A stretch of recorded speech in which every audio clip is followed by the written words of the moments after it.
Hi Megan, my name is Cadance. It's so nice to finally meet you. Hi, it's great to meet you as well. So I know that you started as your gold award Gear Up for Youth, which is really cool because I love robotics. So my first question is for you. What was your greatest challenge you faced starting your own business as your gold award? Yeah, of course. So I encountered a lot of different challenges. I think one of the most prominent challenges that I had coming into this was when I was originally starting. And so I had just done an all-female robotics program or an all-female technology program at my local library, and I got a lot of positive feedback from when I was first bringing it to the Boys and Girls Clubs, where most of the under-resourced girls and boys go after school. I was super excited to bring all of my technology, all of my resources, all of my colorful cartoons over there.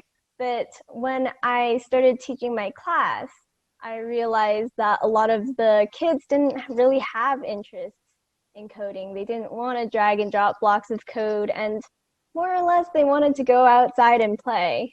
And since I spent so much time creating that curriculum, it was a little bit disappointing to me, but I didn't see this as something that I couldn't overcome, or it wasn't an insurmountable obstacle. Instead, I saw this as an opportunity to grow. And so I thought back to the days when I got interested in technology, what got me interested in STEM, in robotics. And I thought back to the times when I was playing with my Lego robots and I built all of these super cool things and I invented all of these amazing stories to go with all of these backgrounds. I thought, why don't I use colorful Lego robots in order to engage these girls' attention?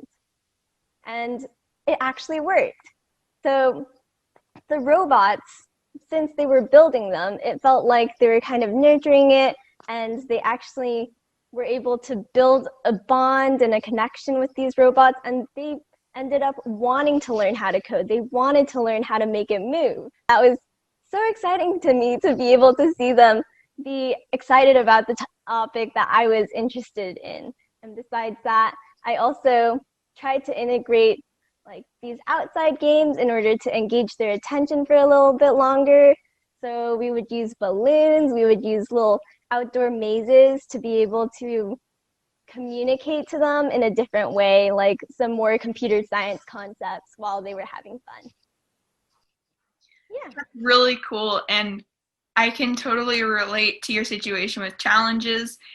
So my next question for you is what inspired you to start Gear Up for Youth? What was that spark that really made you say, this is what I want to do for my gold award? Yeah, so I've always been interested in STEM ever since I was a little kid. My parents would take me to these like science fairs. I was always so captivated by everything that was going on. I was like, why is that happening? Why is this happening?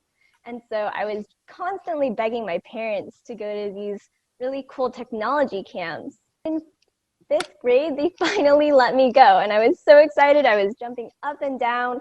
But as soon as I stepped into the room on my first day of class, I realized that I was in a room full of two girls and 20 other boys.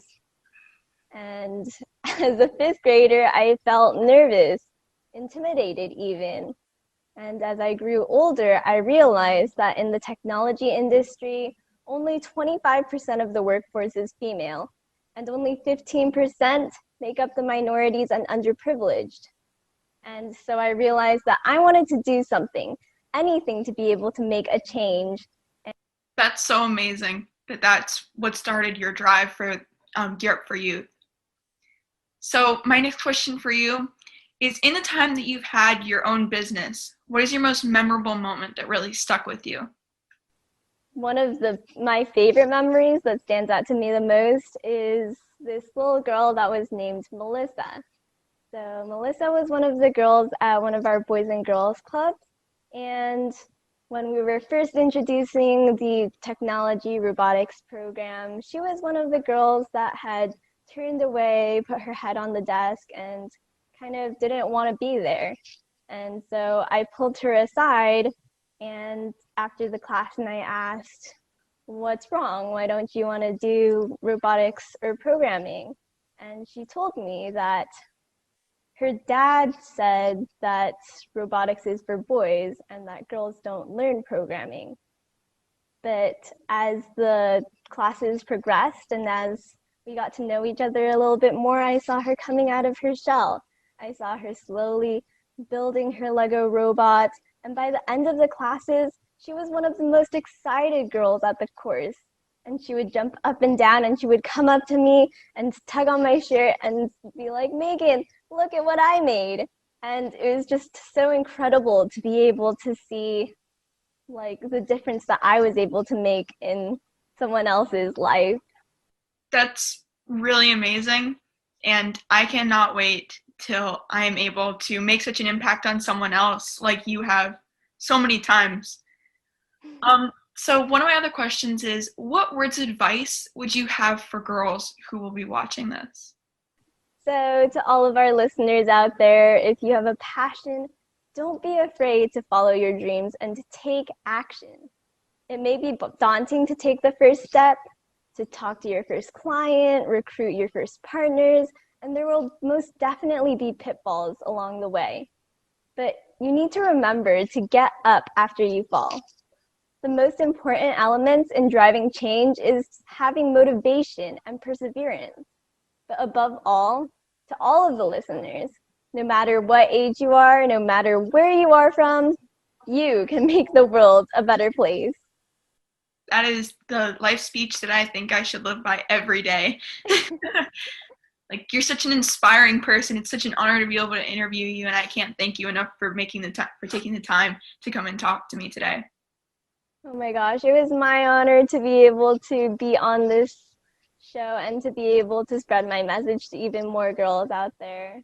Thank you so much for this opportunity. Thank you.